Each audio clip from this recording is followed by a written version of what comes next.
Free woodworking plans at myoutdoorplans.com. Hello, I'm Avidu from myoutdoorplans.com. Welcome back to the channel. For today's project, we're tackling an exciting and practical build, a 2-post cantilevered pergola.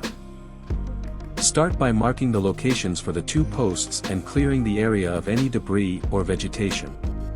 Dig 14-inch diameter holes to a depth of 3 feet to create stable foundations. Place tube forms into the holes and position the 6x6 posts inside, ensuring they are plumb and aligned. Use temporary braces to hold the post steady, then fill the tube forms with concrete, making sure to pack it tightly. Allow the concrete to cure for at least 24 hours before proceeding. Cut 2x8 lumber for the support beams, making decorative 45-degree cuts at both ends for added style. Notch the top of the posts to accommodate the beams by marking the cut lines, setting your saw depth to 2 3/4 inches, and making parallel cuts inside the marked area. Remove the excess wood with a chisel and smooth the notches with sandpaper. Fit the beams into the notches, align the edges flush, and drill pilot holes. Secure each beam to the posts with 2 8-inch carriage bolts for maximum stability. Cut 2x8 rafters to size, making 45-degree decorative cuts at both ends. Space the rafters 24 inches on center along the support beams, ensuring they are perpendicular to the structure.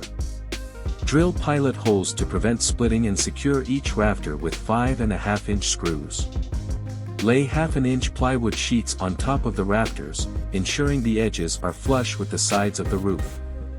Drill pilot holes and secure the plywood to the rafters using 1 5/8-inch screws, spaced every 8 inches along the framing. This step creates a durable base for your roof covering, such as shingles or polycarbonate panels. Fit 1x6 trims to the front, back, and sides of the roof for a clean and finished appearance. Align the trims flush with the edges and secure them with 2-inch finish nails spaced every 8 inches. For the privacy panel, cut 1x2 slats to size and use spacers to create even gaps. Attach the slats to the back posts, drilling pilot holes and securing them with 1 5/8-inch screws. Around the back braces, use 1x2 cleats as additional support for the slats, ensuring they fit snugly and securely. Prepare the wood surface by sanding all edges and corners with 120 to 220 grit sandpaper to eliminate splinters. Apply a weather-resistant stain or paint to protect the structure from the elements and enhance its aesthetic appeal. Use multiple coats for added durability, allowing each coat to dry completely.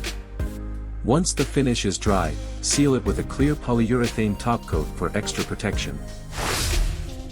You can find the full plans, complete with detailed diagrams, cut lists, and shopping lists, on my blog at myoutdoorplans.com. Don't forget to subscribe and check out the other project videos on the channel for more DIY inspiration. Until next time, build your outdoor world.